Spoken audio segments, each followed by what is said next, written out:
నమస్తే. ప్రస్తుతం మనతో పాటు సిపిఐ ఎమ్మెల్సీ నెల్లికంటి సత్యం ఉన్నారు.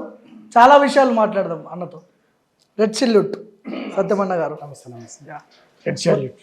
మొత్తానికి కార్పొరేషన్ కైవసం చేసుకున్నారు. ఎక్స్పెక్ట్ చేసిరా మీరు అసలు? అంటే మొదటికెళ్ళి కూడా ఉమ్మడి ఖమ్మం జిల్లా బలమైన జిల్లా, కమ్యూనిస్టు ఉద్యమానికి చాలా సంవత్సరాలుగా బలమైన జిల్లా. బహుశా ఈ తెలంగాణ ప్లస్ ఈ తెలుగు రాష్ట్రాలల్లో బలమైన జిల్లా ఉద్యమ పరంగా. ఒకనాడు ఎన్టీ రామారావు కంటే ముందు కూడా అక్కడ కమ్యూనిస్టు పార్టీ బలంగా ఉన్నటువంటి జిల్లా. అందువల్ల ఉద్యమ స్వరూపం కానీ ఉద్యమ నిర్మాణ పరంగా కూడా బలమైన కమ్యూనిస్టు నేపథ్యం ఉన్నటువంటి జిల్లా. కొత్తగూడెం కూడా సింగరేణి తర్వాత కార్మిక వర్గం ఉన్నటువంటి ప్రాంతం. అందువల్ల బహుశా మేము మొడికెళ్ళి కూడా ఆ యొక్క కార్పొరేషన్ని గెలవటానికి అవకాశం ఉందని భావించాం.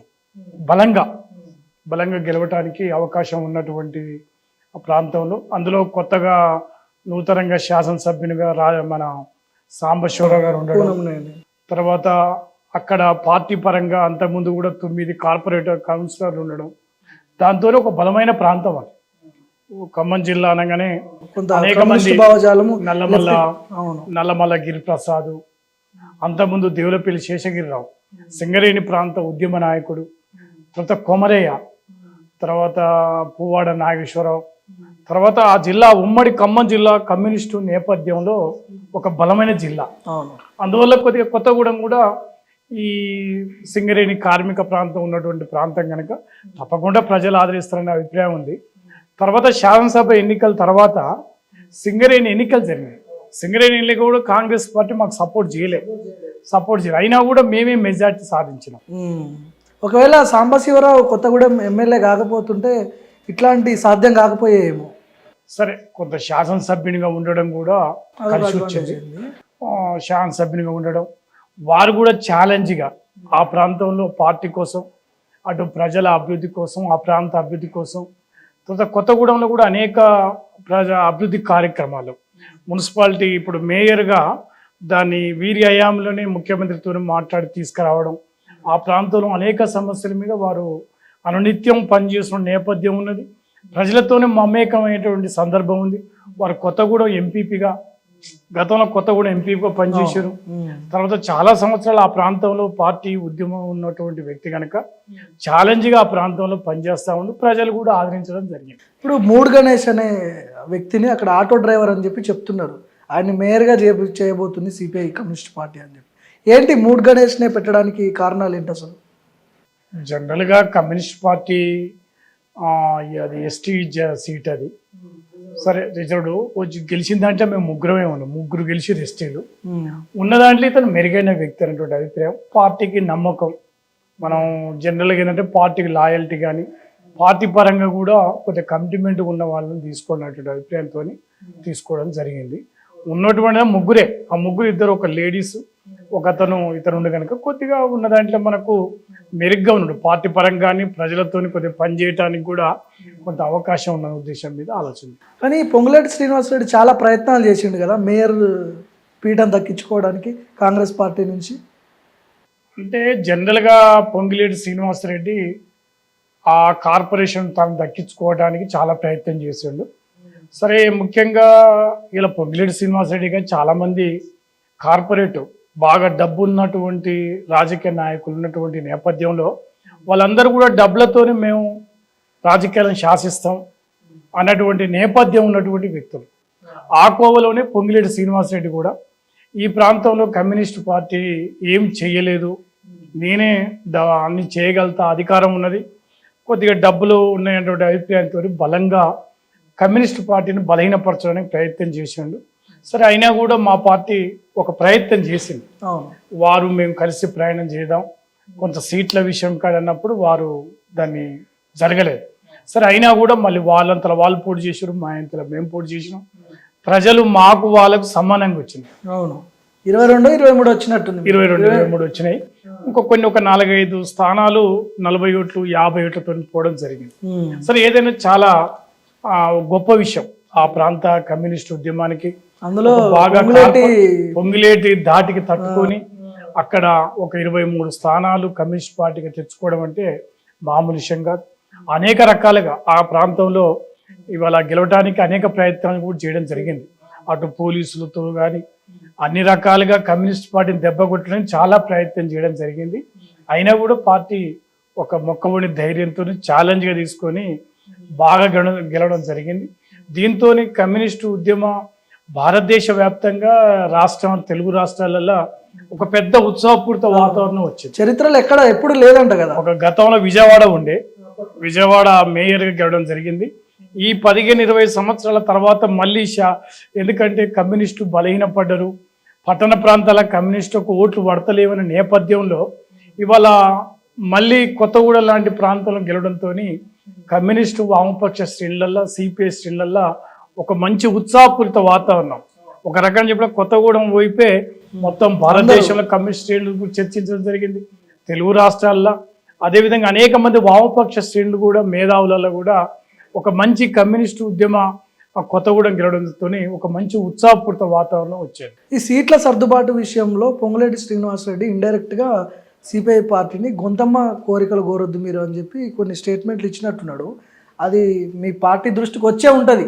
అంటే కమ్యూనిస్ట్ పార్టీని లెక్క చేయలేదా, అసలు మిమ్మల్ని లెక్కలోకి తీసుకోవట్లేదా, వీళ్ళే ముందులే ఎర్రజెండా నాయకులని తక్కువగా చూసి తీసేసి పడేసిండా, అసలు ఎందుకు చేయాల్సి వచ్చింది?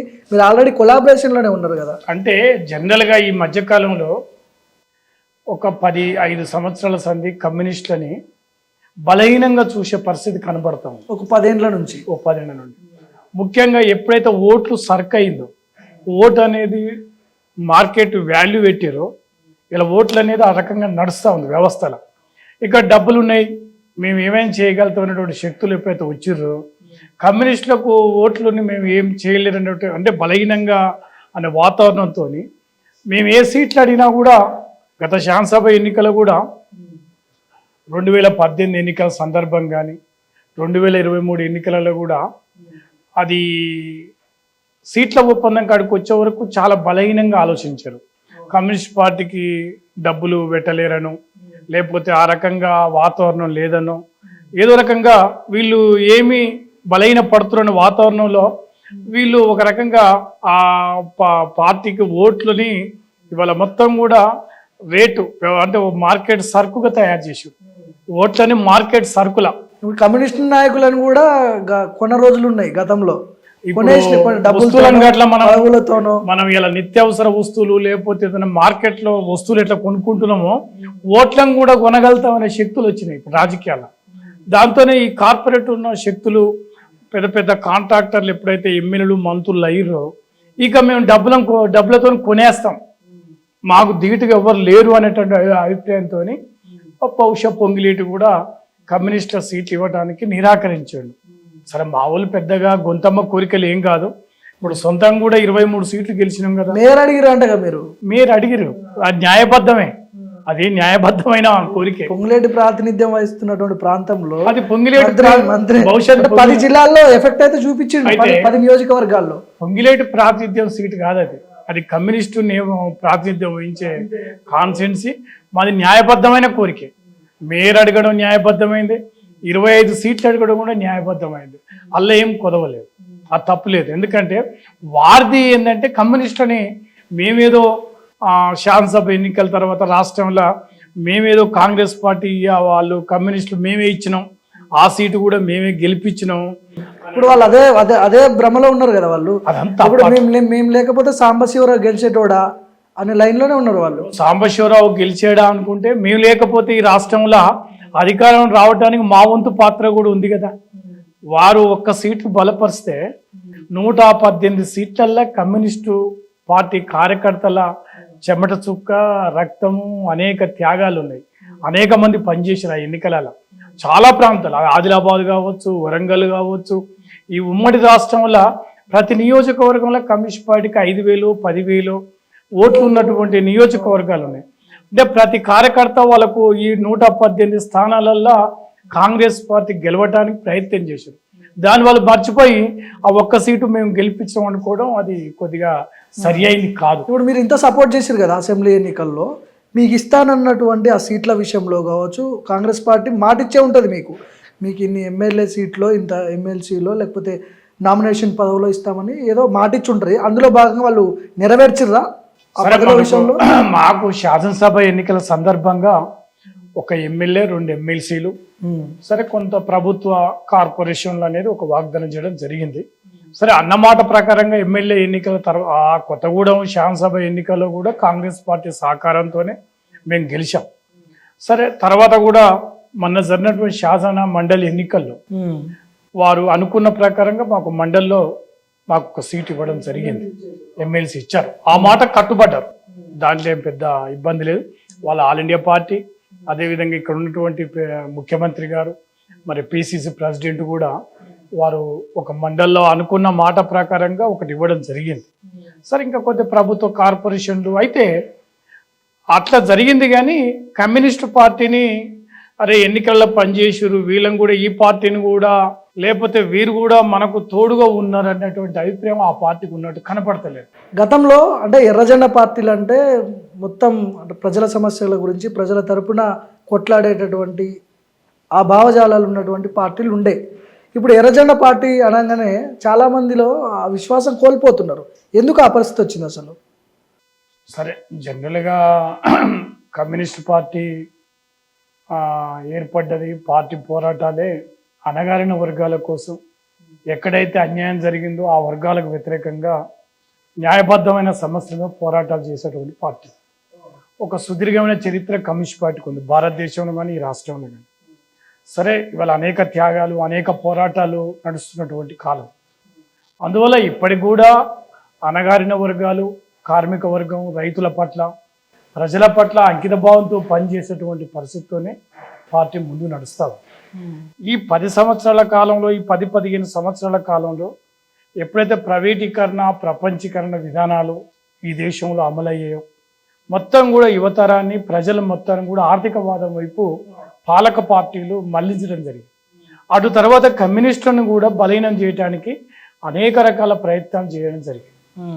సరే దాని పరంగానే ఇలా కమ్యూనిస్టుల మీద ఒక రకమైన విశ్వాసాన్ని ఒమ్ము చేయటానికి ఒక ఏడు కూడా అనేక త్యాగాలు, బహుశా ఇప్పటికి కూడా ప్రజా సమస్యల మీద పోరాటాలు చేసే పార్టీలలో కమ్యూనిస్టులే.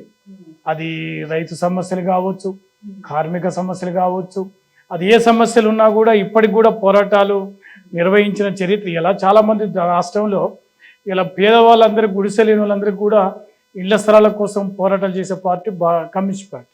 చాలామందికి పేదవాళ్ళకు భూ సమస్యని, ఓ రేషన్ కార్డు సమస్యని అనేక పోరాటాలు జరుగుతూ ఉన్నాయి. అయితే సరే మనం అనుకున్నంత గతంలో జరిగినంత జరగకపోవచ్చు. కొంత ఏంటంటే ప్రజలు కూడా వచ్చినటువంటి కొంత పాలక పార్టీల మీద పెద్ద ఎత్తున భ్రమలు ఉన్నాయి. ఈ ప్రైవేటీకరణ, ప్రపంచీకరణ విధానాలు వచ్చిన తర్వాత ప్రజా ఉద్యమాలను సన్నగిల్లడానికి అనేక ప్రయత్నాలు చేశారు పాలక పార్టీ. అయినా కూడా ఇప్పటికి కూడా దేశవ్యాప్తంగా రైతాంగ ఉద్యమాలు జరిగాయి. రైతాంగ ఉద్యమంలో కమ్యూనిస్టుల పాత్ర ఉంది. ఈ మధ్యన మహారాష్ట్రలో పెద్ద ఉద్యమం జరిగింది, రైతుల పోరాటాలు. మొన్న జరిగినటువంటి సమ్మె, మొన్న ఫిబ్రవరి 12వ తేదీన జరిగిన సమ్మెలో లక్షలాది మంది కార్మిక వర్గం పాల్గొన్నది. ఇప్పటికి కూడా అనేక మంది రైతుల పోరాటాలు, అనేక ప్రజా ఉద్యమాలు. గతంలో మనం బషీరాబాద్ ఘటన, ఎలక్ట్రిసిటీ ఉద్యమ కార్యక్రమం, అనేక సమస్యల మీద పోరాటాలు జరుగుతున్నాయి. కానీ ఇంకా బలమైన ఉద్యమాలు ఈ మధ్య కాలంలో తెలంగాణ ఉద్యమం రావడం. ఇప్పుడు కాంగ్రెస్ పార్టీ వ్యతిరేక విధానాలపై క్వశ్చన్ చేసే అంత ఉందా అని కమ్యూనిస్ట్ పార్టీలకి? ఎందుకంటే మీరు కొలాబరేషన్లో ఉన్నారు కాబట్టి అట్లా నేను అనేది. అయితే ముఖ్యంగా కమ్యూనిస్టు పార్టీ ఎన్నికలలో అవగాహనతోని పొత్తు జరగడం జరిగింది తప్ప మేము పూర్తిగా కాంగ్రెస్ పార్టీకి పూర్తిగా పార్టీగా సమర్థించే పార్టీ కాదు. న్యాయంగా ఇప్పుడు ఏంటంటే కాంగ్రెస్ పార్టీ అనేక వాగ్దానాలు చేయడం జరిగింది. ఆ వాగ్దానాలలో 1-2 వాగ్దానాలు అమలైనవి, ఇంకా చాలా వాగ్దానాలు. 6 గ్యారంటీల విషయంలో ఎప్పుడన్నా క్వశ్చన్ చేసినాం. మనం మండలే మాట్లాడినాం కదా, మండల్లో విద్యుత్ సమస్య, అదే విధంగా ఇప్పుడు రేషన్ కార్డుల సమస్య, బహుశా ఇంకా అనేక రైతులకు కూడా రుణమాఫీ కూడా పూర్తి కాలేదు. అదేవిధంగా కళ్యాణ లక్ష్మి, వృద్ధుల పెన్షన్స్ కూడా అన్ని అమలు కాలేదు. అయితే ఈ ప్రభుత్వం కూడా అనేక వాగ్దానాలు, ఇలా ప్రభుత్వం ప్రజలకు ఇచ్చిన వాగ్దానాలు అమలు కాలేదు. కానీ కొంత సమయం ఇవ్వాలి. ఈ పార్టీ కూడా 2 సంవత్సరాలు గడిస్తే ఆ పార్టీ కొంత అవకాశం ఉంటుందని ఆలోచన చేయడం జరిగింది. అయినా తప్పకుండా ప్రజలకు ఇచ్చిన వాగ్దానాలను అమలు చేయడానికి కమ్యూనిస్ట్ పార్టీగా పోరాటాలు చేస్తాం. సరే ఎన్నికలలో అవగాహన వరకే కాంగ్రెస్తో పొత్తు, కానీ ప్రజల సమస్యల కాడికి వచ్చే వరకు కమ్యూనిస్ట్ పార్టీ ప్రజల పక్షంగా ఉండే పోరాటాలు ఈ సాగిస్తుంది. కొత్తగూడ విషయంలో మాత్రం బాగా మీరు సింగిల్గా పోటీ చేశారు, కొలాబరేషన్ లేకుండా. ఏంది అంత ధైర్యం ఎందుకు? ఎందుకంటే కొత్తగూడమే కాదు, కొత్తగూడెం మొన్న జరిగిన గ్రామ పంచాయతీ ఎన్నికలలో కూడా అంటే మున్సిపల్ ఎన్నికల గురించి అంతకుముందు కూడా గ్రామ పంచాయతీ ఎన్నికలలో కాంగ్రెస్ పార్టీతో మాకు ఎక్కడ ఒప్పందం లేదు, ఉమ్, ఏ గ్రామంలో సంబంధాలు లేవు. ఉమ్, అయినా మా పార్టీ పోటీ చేసి ఆ, గెలిచినాం, వాళ్ళ మీదనే గెలిచినాం. ఉదాహరణ నల్గొండ జిల్లా ఉంది, నల్గొండ జిల్లాలో కూడా ఎక్కడ పొత్తులు లేవు. ఉదాహరణ మునుగోడు నియోజకవర్గంలో కూడా పొత్తులు లేవు, అయినా మేము గెలవగలిగినాం. సరే, మమ్మల్ని ఓడగొట్టడానికి కూడా అనేక ప్రయత్నాలు, డబ్బులు, దశకం, సొంతంగా వ్యక్తిగతంగా వాళ్ళు డబ్బులు పెట్టారు. అయినా కూడా మా పార్టీ కార్యకర్తలు కష్టపడి పోటీ చేసారు. కొన్ని ప్రాంతాలకు గెలవడం జరిగింది, కొన్ని ఓడిపోయాం. సరే, అందువల్ల ఈ ఎన్నికే కదా, ఆ ఎన్నికలు కూడా చాలా తీసుకున్నాం. ఇప్పుడు కూడా మున్సిపాలిటీ ఇక్కడ పట్టణ ప్రాంతాలలో ఈ కొత్తగూడెం విషయంలో కొద్దిగా బలంగా మన పార్టీ బలంగా ఉంది, శాసనసభ్యుడు ఉండు, కొద్దిగా బలమైన ప్రాంతం కనుక తప్పకుండా ఛాలెంజ్ చేయడం జరిగింది. కిషన్ రెడ్డి కావచ్చు, రామచంద్రరావు కావచ్చు, బీజేపీ ప్రెసిడెంట్, ఇంకేడున్నారా కమ్యూనిస్టులు, ఎర్రజెండా పార్టీలు ఏడున్నాయి, ఒకటో ఇద్దరు ముగ్గురు ఉంటారు, వాళ్ళ వల్ల ఏమవుతుంది, ప్రభుత్వాలు ఏమైనా కూలిపోతాయా, అనవసరంగా రేవంత్ రెడ్డి వీళ్ళని లేపుతున్నాడు లేని పార్టీలను అని చెప్పి కిషన్ రెడ్డి, రామచంద్రరావు మాట్లాడారు. దీని మీద మీరు ఏం చెప్తారు? బీజేపీ పార్టీ వాళ్ళు ఇవాళ ఉన్న పరిస్థితిని చూసి వాళ్ళు ఎక్కువ అంచనా వేసుకుంటారు. ఒకనాడికి రాష్ట్రంలో బీజేపీ పరిస్థితి ఏంటి, డిపాజిట్ రానటువంటి పార్టీ. అదేవిధంగా ఇప్పటికి కూడా 8 మంది పార్లమెంట్ సభ్యులు ఉన్నా కూడా వాళ్ళకి ఏం కార్పొరేషన్ రాలేదు. ఇవాళ సిపిఐ కరీంనగర్ ఒకటి వచ్చింది, కరీంనగర్ ఒకటి, మాకు ఒకటి వచ్చింది. అయితే అది కానీ ఇవాళ వాళ్ళు సరే, గతంలో ఇవాళ అనేక ప్రాంతాలల్లో బీజేపీ పార్టీ ఇప్పటికి కూడా పెద్ద ప్రజాపునాది ఉన్న పార్టీ కాదు. తెలంగాణ రాష్ట్రంలో ఉదాహరణ నల్గొండ జిల్లా ఉంది, ఏ నియోజకవర్గం డిపాజిట్ రాదు. అవును, నల్గొండ జిల్లాలో ఉమ్మడి 12 నియోజకవర్గాలలో ఒక్క నియోజకవర్గంలో కూడా డిపాజిట్ రాదు. దానికి ప్రజాక్షేత్రం లేదు. ఎక్కడుందా అంటే మోడికెళ్ళి టౌన్ ప్రాంతాలు, పట్టణ ప్రాంతాలలో ఉన్నటువంటి ఖమ్మంలో కూడా అదే పరిస్థితి ఉన్నది. ఖమ్మం జిల్లాలో కూడా అదే పరిస్థితి. దాన్ని చూసుకొని కమ్యూనిస్ట్ ఎక్కడ ఉందంటే అది అజ్ఞానం. ఇప్పుడు గతంలో మీరు అన్నట్లు నల్గొండ జిల్లా అనేది కమ్యూనిస్టుల కంచుకోట, అది ఇప్పుడు కాంగ్రెస్ కంచుకోట అయిపోయింది కదా. మరి అట్లాంటి వాళ్ళు ఆక్యుపై చేసుకున్నారు మీ స్థానాన్ని. సరే, జనరల్ గా తెలంగాణ సాయుధ పోరాటం జరిగిన సమయంలో భారతదేశంలోనే రావినారాయణ రెడ్డికి జవహర్లాల్ నెహ్రూ కంటే అత్యధిక ఓట్లు వచ్చినాయి నల్గొండ పార్లమెంట్. రావినారాయణ రెడ్డికి తర్వాత కాలంలో 12 స్థానాలకు 12 స్థానాలు కమ్యూనిస్టులు గెలిచినాం. తర్వాత తెలుగుదేశం ఉన్నప్పుడు, మిత్రపక్షంగా ఉన్నప్పుడు 6 స్థానాలు నల్గొండ, మెజార్టీ స్థానాలు ఖమ్మం జిల్లాలో గెలిచినాం. సరే, తర్వాత వచ్చినటువంటి నేపథ్యంలో కొంత బలహీన పడ్డ మాట వాస్తవమే. ఎప్పుడైతే ఈ ఎన్నికలు, కార్పొరేట్ రాజకీయాలు, డబ్బు ప్రభావం మనం చూడలే.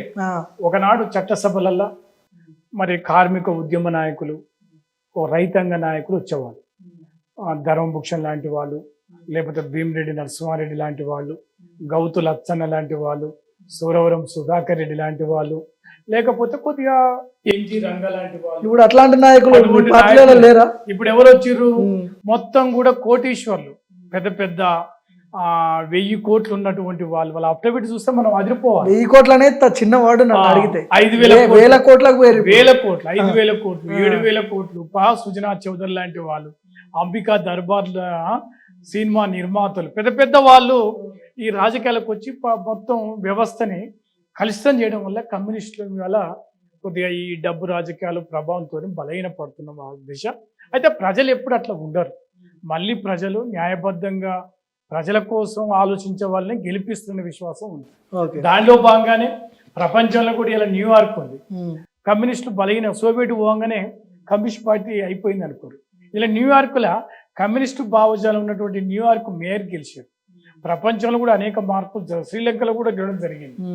ఇవాళ అనేక రాష్ట్రాలలో కూడా కొన్ని ఇబ్బందులు వచ్చినా కూడా మళ్ళీ కమ్యూనిస్టుల ప్రాతినిధ్యం పెరుగుతుంది. తెలంగాణలో మీరు ఎమ్మెల్సీ అయిన తర్వాత, కూనంనేని సాంబశివరావు గెలిచిన తర్వాత కమ్యూనిస్ట్ పార్టీలు మీరు చేసిన పోరాటం ఏంది? ప్రభుత్వంపై మీరు చేసిన యుద్ధం ఏంది అసలు? సరే, మేము శాసన మండలి సభ్యునిగా, వారు ఎమ్మెల్యేగా, వారంటే 2 సంవత్సరాలు అయింది. సరే, నేను ఇంకా సంవత్సరం కూడా కాలేదు, 11 నెలలు అయింది. సరే, దీంట్లో మేము ప్రజా పోరాటాలు, ఈ మధ్యకాలంలో అన్ని ఎన్నికలు, ఇటు మున్సిపల్ ఎన్నికలు, గ్రామ పంచాయతీ ఎన్నికలు, అంతకుముందు పెద్ద అంశాలు అయితే ప్రభుత్వం పార్టీ ఇచ్చినటువంటి కార్యక్రమాలు ప్రజల తరపున స్పెసిఫిక్గా ఇంకా ఉద్యమాలు చేపట్టలేదు. ఎందుకంటే ప్రభుత్వం ఏర్పడి కూడా 2 ఏళ్ళు కూడా కాలేదు. ఇంకా అనేక సమస్యలు ఉన్నాయి. నల్లగొండ జిల్లాల ముఖ్యంగా ఫ్లోరైడ్ పీడిత ప్రాంతం ఇంకా అది అయిపోలేదా? పెండింగ్ ప్రాజెక్టులు. అంటే కేసీఆర్ గెలిచినప్పుడు ఆ ఫ్లోరైడ్ మొత్తం నేనే దాన్ని ఇచ్చేసిన అని చెప్తారు కదా కేసీఆర్ గెలిచినప్పుడు ఏం చెప్పింది, నల్లగొండ జిల్లాలో కుర్చేసుకుని కూర్చుంటే ఎస్ఎల్బిసి టన్నలు డిండి ఎత్తిపోతల పథకం పూర్తి చేస్తాను. కానీ దురదృష్టం ఏంటంటే ఏ ఒక్క ప్రాజెక్టు పూర్తి కాలేదు. సరే, ఈ ప్రభుత్వం వచ్చి 2 సంవత్సరాలు కావస్తా ఉంది. అయినా మేము వేదికల మీద సందర్భం వచ్చినప్పుడు ఈ ముఖ్యంగా డిండి ఎత్తిపోతల పథకం, ఎస్ఎల్బిసి టన్నలు, ఈ రాష్ట్రంలో ఉన్న ప్రాజెక్టులను పూర్తి చేయాలని ఒక ప్రధాన బాధ్యత ఉంది. సరే, ముఖ్యంగా నల్గొండ జిల్లాలో అనేక పోరాటాలు చేసినాం కమ్యూనిస్ట్ పార్టీ. బహుశా ఏ పార్టీ కూడా చరిత్ర లేదు. నల్లగొండ జిల్లాలో ఫ్లోరైడ్ పీడిత ప్రాంతాలకు కృష్ణా జలాలు ఇవ్వాలని మొట్టమొదటి చేసింది కమ్యూనిస్ట్ పార్టీ. ఒక పెద్ద ఎత్తున ధర్నాలు, పెద్ద ఎత్తున ఆందోళన చేయడం జరిగింది. ఆనాడున్న మా పార్టీ శాసనసభ్యులు, పార్లమెంటు సభ్యులు కూడా పాదయాత్రలు నిర్వహించడం. నక్కలగండికి వెళ్ళి హైదరాబాద్కు ఒక 8 రోజుల పాటు, ఒకసారి చండూరు నుండి, ఒకసారి నేను నల్లగొండ జిల్లా పార్టీ సెక్రటరీగా ఒక 25 రోజులు మొత్తం నియోజకవర్గ వ్యాప్తంగా పెద్ద ఎత్తున వేలాది మందితో పాదయాత్ర చేసినాం. అంటే ప్రభుత్వం మీద ఒత్తిడి తేవటానికి. ఇది ఫ్లోరైడ్ పీడిత ప్రాంతం. ఇప్పుడు సమస్య ఉంది, ఆ సమస్య ఇంకా కొనసాగుతుందా? ఆ సమస్య కొనసాగుతుంది, కానీ సరే కొంత మిషన్ భగీరథ వల్ల నీళ్లు వచ్చినాయి, కానీ పూర్తిగా ఫ్లోరైడ్ పోలేదు ఇప్పటికి కూడా. దానికి శరణ్యం ఏంటంటే ప్రధానంగా డిండి ఎత్తిపోతల పథకం పూర్తి చేస్తే తప్ప మనం మొత్తం కూడా ప్రాజెక్టులు కావాలి. నల్లగొండ జిల్లాకు ఎస్ఎల్బిసి టన్నలు, అదేవిధంగా డిండి ఎత్తిపోతల పథకం పూర్తి అయితే తప్ప నల్లగొండ జిల్లాకు శాశ్వత పరిష్కారం కాదు. అందువల్ల ప్రాజెక్టుల సాధన కోసం సిపిఐ పార్టీగా నల్లగొండ జిల్లా చరిత్రలో ఒక పెద్ద పోరాటం నిర్వహించడం జరిగింది. ఏ పార్టీ కూడా చరిత్ర లేదు. సిపిఐ పార్టీకి పాదయాత్రలు, అనేక రకాల ఉద్యమాలు, ప్రభుత్వం మీద ఒత్తిడి తీసుకొచ్చి మా గత శాసనసభ్యులు ఇప్పుడు కూడా మేము కూడా ఆ ఒత్తిడి తెస్తాము. ఓకే, ఇప్పుడు కేసీఆర్ 10 ఏళ్ళు పాలించండు తెలంగాణ రాష్ట్రాన్ని. ఇప్పుడు రేవంత్ రెడ్డికి కొత్తగా ముఖ్యమంత్రి అయ్యాడు. మార్పు ఏమైనా కనిపిస్తుందా? ఏమైనా వైఖరి అట్లనే కనిపిస్తుందా? ఇద్దరి ముఖ్యమంత్రులకు తేడా ఏంటి? టిఆర్ఎస్ పార్టీ తెలంగాణ ఉద్యమ పార్టీ. కొంత ప్రజలు కానీ కొద్దిగా ప్రజాస్వామికవాదులు తెలంగాణ అనేక మంది కొంత ఆ ప్రభుత్వాన్ని చాలా ఆశించడం జరిగింది. కానీ దురదృష్టం ఏంటంటే కేసీఆర్ మొత్తం కూడా నియంతృత్వం వైపోయాడు. మనం ఊహించలే. ఎప్పుడైతే హైదరాబాద్లో ఇందిరా పార్కుని ఎత్తివేసిండో అతని ఒక నియంతృత్వం ఆలోచన బయలుదేరింది. తర్వాత ఒక ప్రజాస్వామ్యం లేదు కేసీఆర్ దగ్గర. సరే, కొన్ని సంక్షేమ పథకాలు, రైతుల బీమా, రైతు భరోసా, రైతు పథకం, రైతు బంధు, 2-3 అంశాలు కొద్దిగా ప్రజలకు ఉపయోగపడే అంశాలు. సరే, ఏదైనా ప్రజాస్వామ్యం అనేది లేకపోవడం దురదృష్టకరం. తర్వాత ఇతర పార్టీ ఎమ్మెల్యేలు ఎప్పుడైతే కొనుగోలు చేసిండో ఇక భవిష్యత్తు బూర్జువా సంస్కృతి తేడలేదు. అయితే దానికి వ్యతిరేకంగా కాంగ్రెస్ పార్టీ ప్రజలు ఆలోచించారు. ఇది నియంతృత్వ ప్రభుత్వం, ఒక రకంగా దొరల గడీల పరిపాలన అని ప్రజలు ఆలోచన చేశారు. కాంగ్రెస్ పార్టీ పట్టం కట్టారు. దానికంటే ఎక్కువ మిక్కిలి ప్రజలు ఏం ఆశించారంటే కనీసం ఒక ధర్నాలకు కూడా అవకాశం లేదు. కోదండరాం లాంటి వాళ్ళని తలుపులు బద్దలు కొట్టడం, పత్రికా విలేకరులని అనేక మంది మీద కేసులు పెట్టడం, ఇందిరా పార్క్ ఎత్తివేయడం, తర్వాత పథకాలు కూడా ఎన్నికలు వచ్చినప్పుడే పథకాలు, అది దళిత బంధు కావచ్చు, లేకపోతే అనేక పథకాలు కూడా ఆ పథకాలు కూడా ఎట్లా గులాబీ కండువ కట్టుకున్న లెక్కే. అంటే అంత నగ్నంగా, అంత స్పష్టంగా ఏ ప్రభుత్వాలు కూడా లేవు. మా పార్టీలో చేరిన వాళ్ళకే పథకాలు, మా పార్టీలో ఉన్న వాళ్ళకే పథకాలు అన్నటువంటి ప్రభుత్వం టీఆర్ఎస్. దానికి వ్యతిరేకంగా ప్రజలు కాంగ్రెస్ పార్టీని గెలిపించారు. సరే, కొంత రేవంత్ రెడ్డి గారు దీన్ని ప్రజాస్వామిక ప్రభుత్వం ఏర్పడాలి, అక్కడ ప్రగతి భవన్ ఆ ముళ్ళ కంచెని బద్దలు కొట్టడం, తర్వాత కొంత ప్రజాభిప్రాయ సేకరణ, అంటే ప్రజలు స్వేచ్ఛగా తాము ధర్నాలు కానీ పికెటింగ్లు చేసుకునే అవకాశం కల్పిస్తామని చెప్పడం జరిగింది. సరే, 2-3 అంశాలు ఈ కాంగ్రెస్ పార్టీ కొద్దిగా ఎన్నికల వాగ్దానాలు అమలు చేసిన సందర్భం ఉంది. రేవంత్ రెడ్డితో ఉన్న సాన్నిహిత్యం గతంలో కేసీఆర్ తో అయితే ఉందా మీకు? కానీ ఆ, మళ్ళీ ఈ ప్రభుత్వం కూడా టిఆర్ఎస్ ప్రభుత్వం బాటల్నే పోతా ఉంది. ఉమ్, ఇవాళ చూస్తూ ఉన్నాం కదా. ఇప్పుడు ఉదాహరణకు ఇక్కడ మున్సిపల్ ఎన్నికల్లో, కార్పొరేషన్ ఎన్నికల్లో, సరే అది ఏ పార్టీ అయినా కానీ టీఆర్ఎస్ పార్టీ వాళ్ళు చేసిన తప్పే, కాంగ్రెస్ వాళ్ళు చేసిన తప్పే. కొన్ని మున్సిపాలిటీలలో స్పష్టంగా టీఆర్ఎస్ పార్టీకి ఆధిక్యత అవుపడుతుంది. అంత దౌర్జన్యంగా ఆ 2 స్థానాలు గెలవనీయకుండా ఒక అప్రజాస్వామికంగా పోలీసులతోని దౌర్జన్యాలు చేయడం తప్పు. ఉదాహరణకు ఇప్పుడు బెల్లం మన ఆదిలాబాద్ జిల్లాలో కాంతవన్పల్లిలో వాళ్ళని కనీసం వాళ్ళ ఓనిస్తలేరు. జనగాంలో కూడా అదే పరిస్థితి. అంటే ఇది అప్రజాస్వామికం.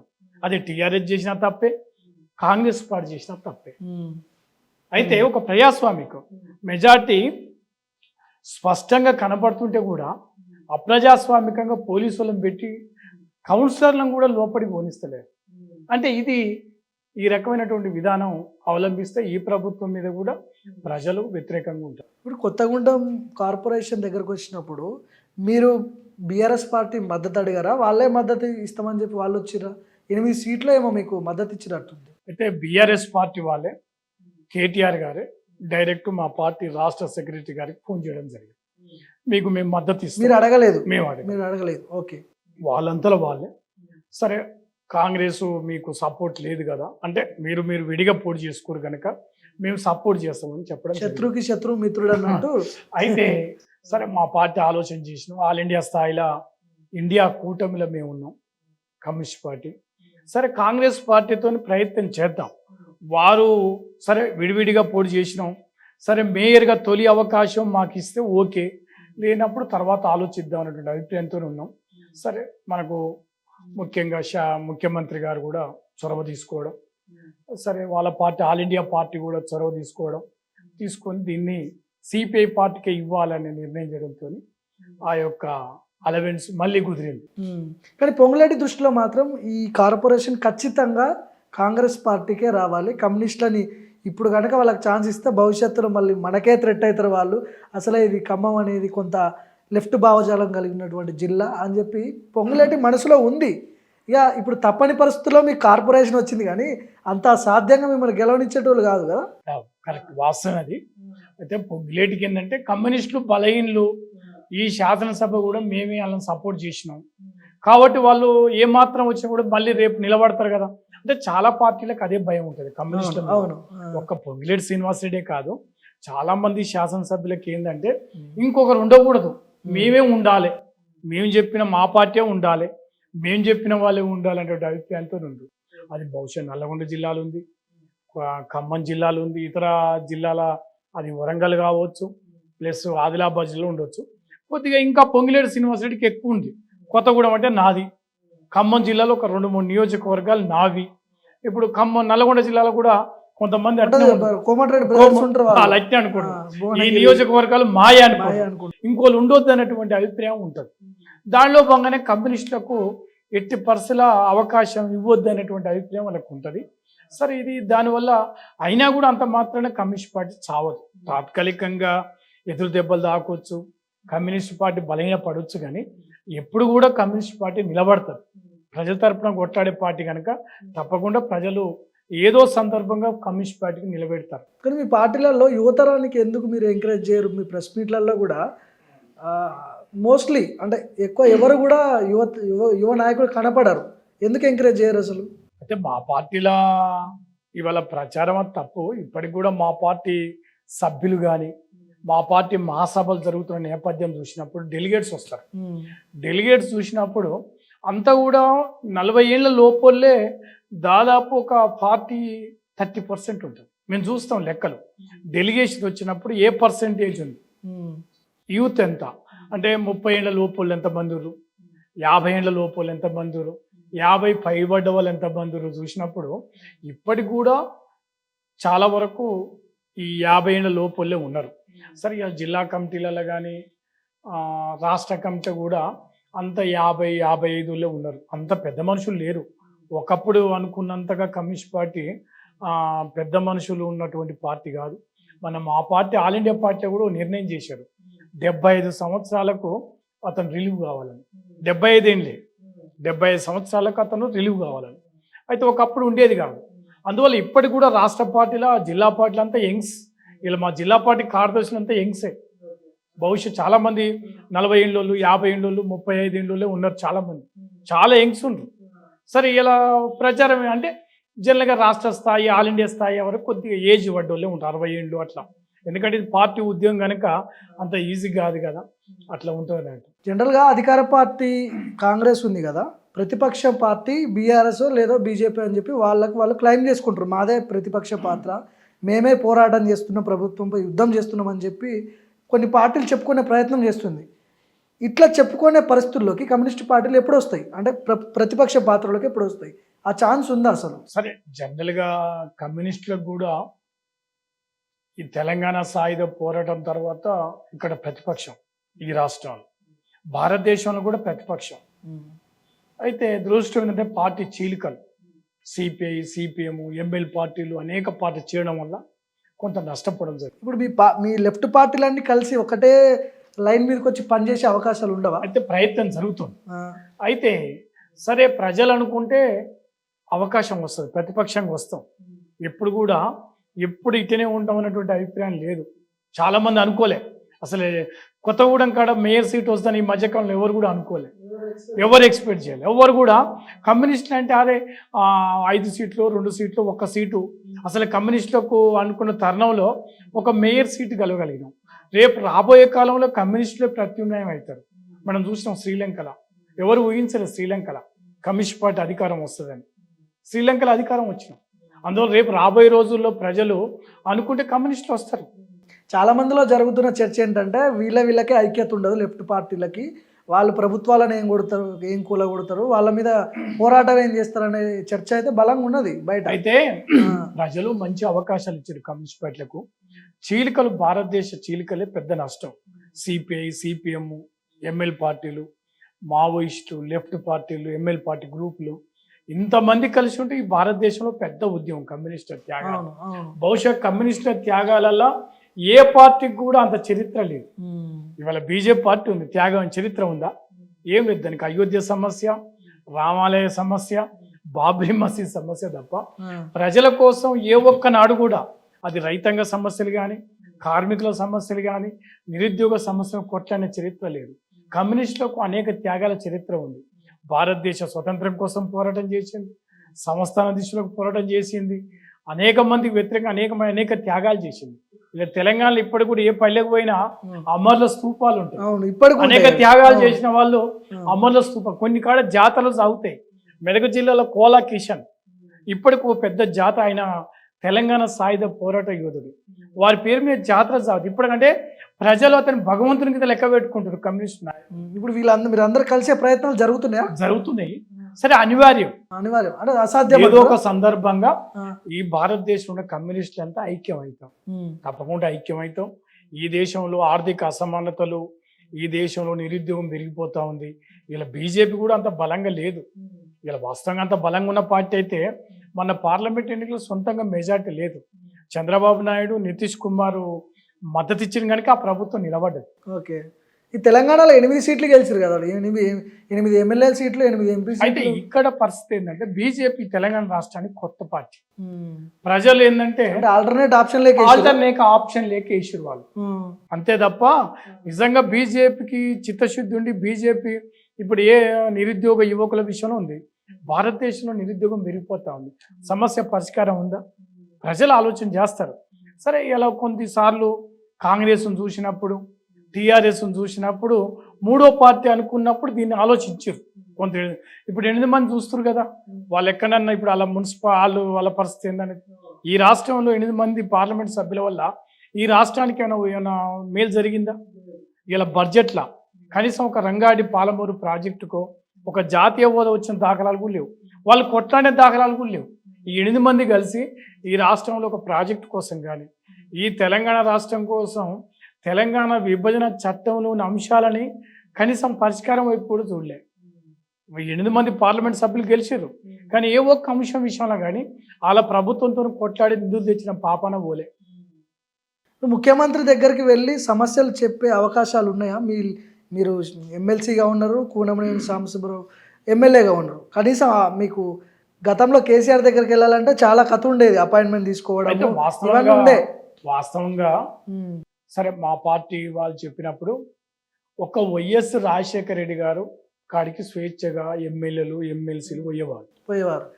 కేసీఆర్ వచ్చిన తర్వాత ఎట్లయితే కొనసాగుతుందో ఇప్పుడు కూడా అట్నే కొనసాగుతుంది. ఇప్పటికీ రేవంత్ రెడ్డి అదే రేవంత్ రెడ్డి కూడా ఎమ్మెల్యేలకు ఎమ్మెల్సీలు అంటే వాళ్ళ పార్టీ ఎమ్మెల్యేలకు ఎమ్మెల్సీలకు అవకాశం ఉండొచ్చు, కానీ కమ్యూనిస్ట్ పార్టీగా అంతగా ఈజీగా కలవటానికి అవకాశం లేదు. ఓకే. ప్రజా సమస్యల మీద కలవటానికి అంత ఈజీగా కలిసినటువంటి దాఖలాలు లేవు. నాకు ఈ సంవత్సరం అంటే ఈ 11 నెలల సమయం ఎన్నిసార్లు కలిసి రేవంత్ రెడ్డి? బహుశా రెండు సార్లు 3 సార్లు కలిసి అంతే, 2 సార్లు. ఓకే. అంటే 2 సార్లు ఈ జల్లగా బహిరంగ సభలల్లో అది కలిసినామంటే సమస్య కాదు, ఎందుకంటే అది ఓసారి అది కాకతాళీయం. కానీ స్పెసిఫిక్గా కలవాలనుకున్నప్పుడు అంత ఈజీగా లేదు. వాళ్ళ పార్టీ వాళ్ళకి తప్ప కమ్యూనిస్ట్ పార్టీ అసలు మాకే కాదు, అసలు నిజంగా రాజశేఖర రెడ్డి గారి లెక్కన వీరు కూడా ప్రజలకు, ప్రజా సంఘాలకు, ఈ రాష్ట్రంలో ఉన్నటువంటి ప్రజా సంఘాలకు, అనేక మంది యూనియన్లకు, కమ్యూనిస్టులకు, అంటే ఈ ఎమ్మెల్సీలకు, ఎమ్మెల్యేలకు, పొలిటికల్ పార్టీలకు కూడా ఒక అవకాశం ఇవ్వాలి ముఖ్యమంత్రి. ఒక సమస్య అది పరిష్కారం కానీ కాకపోని కనీసం ఒక విషయాన్ని చెప్తే వినేటువంటి దాఖలాలు ఉండాలి. కానీ ఆ పరిస్థితి మనకి ఈ రాష్ట్రంలో కూడా లేదు. కమ్యూనిస్ట్ పార్టీలు ఎక్కడైనా ఎప్పుడైనా 1-2 సీట్లతోనే వాళ్ళు సర్దుకొని వెళ్ళిపోతారా? రాష్ట్రాలను శాసించే అధికారం వచ్చే ఛాన్స్ ఎంతవరకు ఉంది మీకు?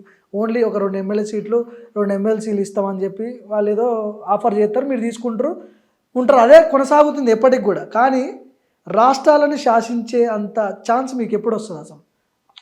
అంటే ఒక్కొక్కసారి కొంత ఈ దశలో ఈ పెట్టుబడిదారి వ్యవస్థల బాగా కార్పొరేట్ రాజకీయాలు నడుస్తున్న కాలంలో కొంత కమ్యూనిస్ట్ పార్టీలో అనేక సమస్యలు ఎదుర్కొంటాం. ఎన్నికల వ్యవస్థ కూడా బాగా డబ్బు ప్రభావం, మత ప్రభావం, అనేక రకాల వ్యవస్థను నష్టం చేస్తుంది. కాబట్టి కొంత ఈ సంక్షోభ దిశలో సరే ఎప్పుడు ఈ వ్యవస్థ ఇట్లా ఉండదు. జనరల్గా వ్యవస్థ అనేది ఇవాళ ఉన్న పరిస్థితి రేపు ఉండదు. కాబట్టి రాబోయే కాలంలో కమ్యూనిస్ట్ అనే ప్రజలు ఆదరిస్తారు. రేపు ఈ 1 సీటు 2 సీట్లతోనే పరిమితం కావు.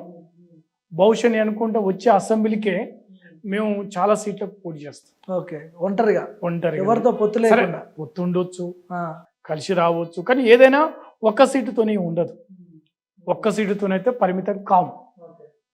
చివరిగా చెప్పండి, తెలంగాణ రాష్ట్ర ప్రజలకు ఏం చెప్పదలుచుకున్నారు మీ పార్టీ నుంచి? సరే, తెలంగాణ ప్రజలకు విజ్ఞప్తి చేసేది ఏంటంటే, ప్రజా సమస్యల మీద ఇవాళ పాలక పార్టీల మౌలిక స్వరూపాలన్నీ ఒకటే పార్టీ.